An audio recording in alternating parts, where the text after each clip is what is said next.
बच्चों आज हम प्रश्नावली 5.1 पढ़ेंगे। 5.1 का दूसरा प्रश्न है, दी हुई एपी के प्रथम 4 पद ज्ञात कीजिए।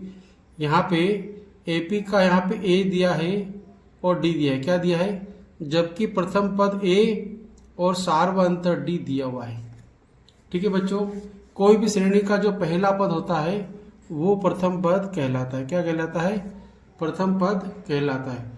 और उस श्रेणी में दूसरे पद में से पहले को या तीसरे में से दूसरे को या आगे वाले में से पीछे वाले को घटाते हैं तो घटाने पे जो प्राप्त होता है वो होता है डी होता है बच्चों। क्या होता है?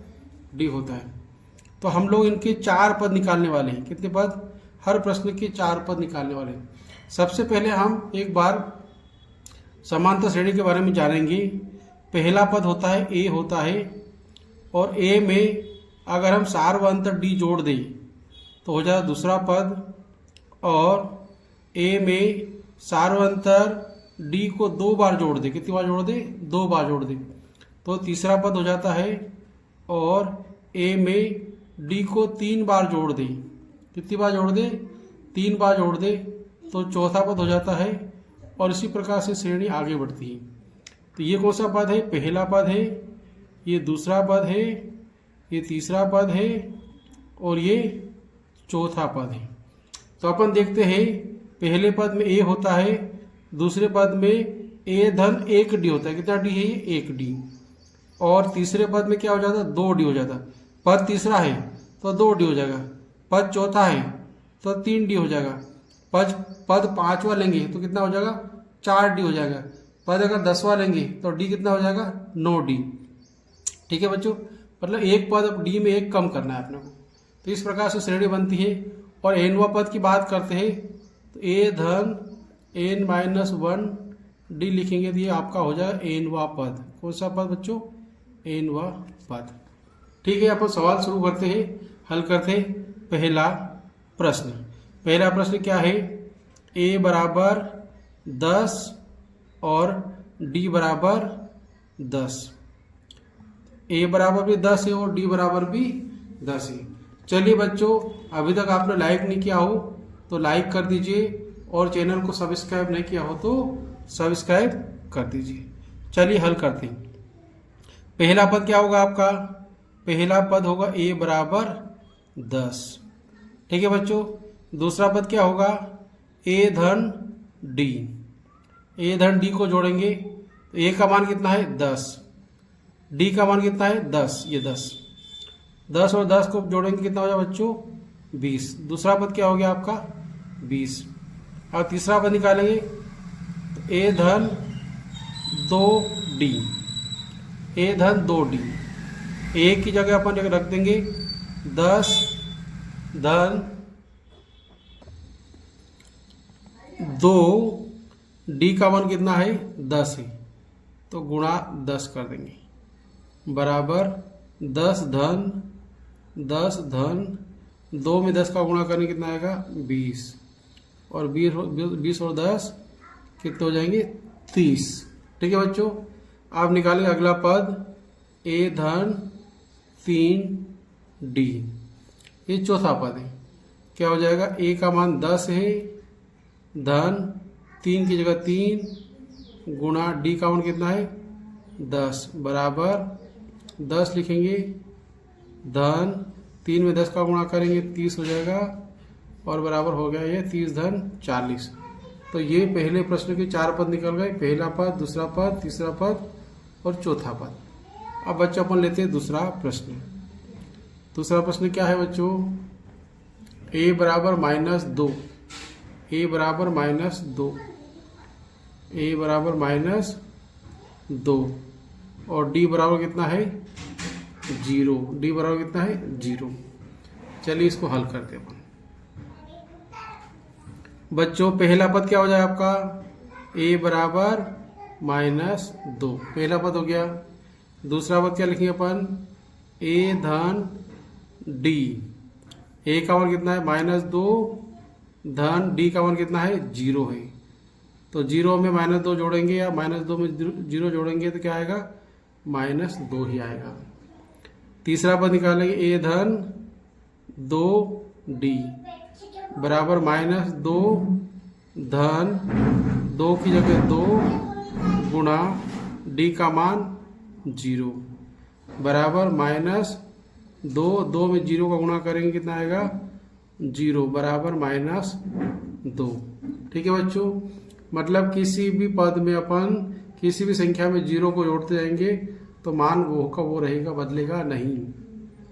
अगला पद a धन 3d, तो लिखेंगे a का मान कितना है -2 धन 3 गुणा 0 बराबर -2 धन 3 गुणा 0 कितना हो जाएगा 0 बराबर -2।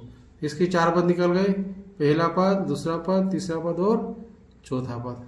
अब बच्चों अपन लेते हैं तीसरा प्रश्न। तीसरा प्रश्न क्या है? तीसरा प्रश्न है a बराबर 4 d बराबर -3। a बराबर 4 और d बराबर -3। तो बच्चों पहला पद क्या हो जाएगा? a बराबर 4 हो जाएगा। दूसरा पद क्या होगा? a धन d बराबर a का मान कितना है 4 धन कोष्टक -3d का मान है। हल करेंगे अपन, 4 प्लस माइनस कितना हो जाएगा माइनस, 4 में से 3 गया कितना बचा बच्चों 1। ठीक है ना, दूसरा पद निकल गया। अब तीसरा पद निकालते हैं, a धन 2d बराबर a का मान कितना है 4 धन 2 रखेंगे अपन 2 की जगह और d का मान कितना लिखेंगे -3।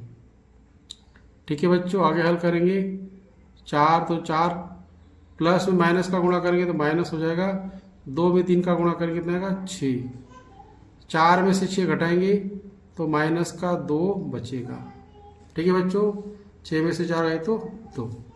ठीक है, अब अगला पद निकालेंगे, a धन 3d बराबर a का मान कितना है 4 धन 3 कोष्टक d का मान कितना है -3, तो -3 रख देंगे बराबर 4 प्लस माइनस क्या हो जाएगा माइनस और 3 तिया 9, 9 में से 4 घटाएंगे कितना है बच्चों -5, क्योंकि 9 ऋण की संख्या है। तो ये कितने पद निकल गए 1 2 3 4 पद निकल गए बच्चों।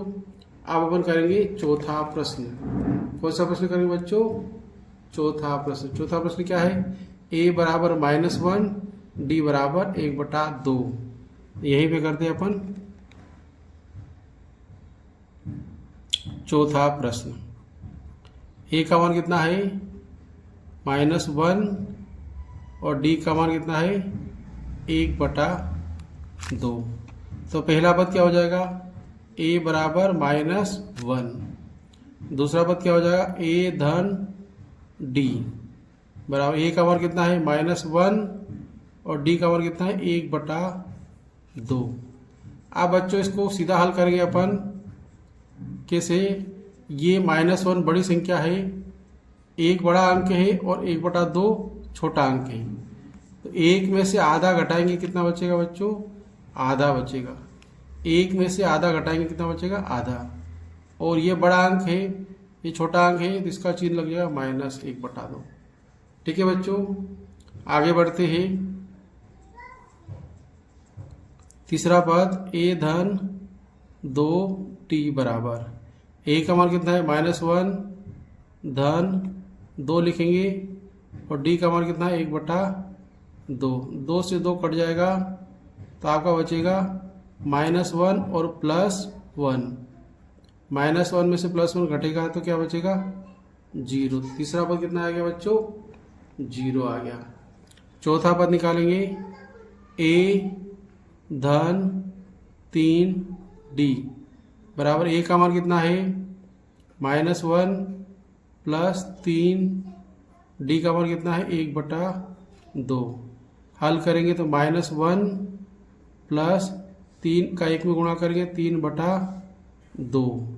अब बच्चों ये 3/2 का मतलब होता है 1.5 में से 1 को घटाएंगे कितना बचेगा? आधा बचेगा। सामान्य भाषा में 3/2 को बोलते हैं हम 1.5। 1.5 में से 1 को घटाएंगे कितना बचेगा? आधा। आधा मतलब 1/2। ठीक है बच्चों, इस प्रकार से हमने चारों प्रश्नों को हल किया, पहला, दूसरा, तीसरा और चौथा। आप लोग यह 5वां प्रश्न घर पे हल करेंगे। ठीक है रे बच्चों, तो यह वीडियो आपको पसंद आया हो तो अपने दोस्तों को शेयर कीजिए। आपने अभी तक चैनल को सब्सक्राइब नहीं किया तो सब्सक्राइब कर लीजिए, लाइक नहीं किया है तो लाइक कर दीजिए और अच्छा सा प्यारा सा ये कमेंट कर दीजिए। धन्यवाद।